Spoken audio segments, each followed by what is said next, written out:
ஃபேனை போட்டு டேய் அந்த ஃபேனை போட்டு விடுறா. டேய் அந்த ஃபேனை போட்டு விடுறா. வேணா திருச்சி போடுறா. என்னடா இவ்வளவு சோம்பேறியா இருக்க? பக்கத்துல தானடா இருக்கு சுவிட்ச். எனக்கு ஃபேன் தேவையில்லப்பா. இப்ப கழட்டிட்டு போடா. டேய் உமருக்கு ஃபோன் போடுறா. முடியாது, என் ஃபோன் ஜோப்ல இருக்கு. சார் நீயாச்சும் ஃபோன் போடுறா. என் ஃபோன் சார்ஜ் ஏறிட்டுருக்குடா, வேணா எடுத்தா நான் பண்றேன். ஏன் உன் ஃபோன் இருக்குல்லடா? டேய் சல்லுதா நீ போடுறா போனா. என்னடா இவ்வளவு சோம்பேறியா இருக்க? Hey Siri, call Umar on speaker. Calling Umar on speaker. Hello, சொல்றா. எங்கடா இருக்க? இந்த ஏரியால. நீ வாடா, ஒரு முக்கியமான விஷயம்டா. என்னடா அந்த ஃபேனை மட்டும் போட்டு விடுறா. இதுக்காடா கூப்பிட்டீங்க? நான் கூட என்னமே தான் நினைச்சேன்டா. கிளம்புறேன்டா. டேய் இங்க வாடா, எங்கடா போற?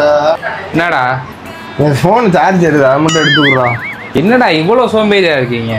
அடுத்துல அவன் ரூம் சைடு வர மாட்டேன்டா. அப்படி டேய் வாடா, ஏன்டா கோச்சிக்கிட்டு போற? ஆமா, அப்புறம் என்ன இப்படி பண்ணா என்ன செய்ய? சரி வந்துட்டு லைட் ஆஃப் பண்ணி விட்டு கோச்சிக்கிட்டு போறான்னா கோச்சிக்கிட்டு போ.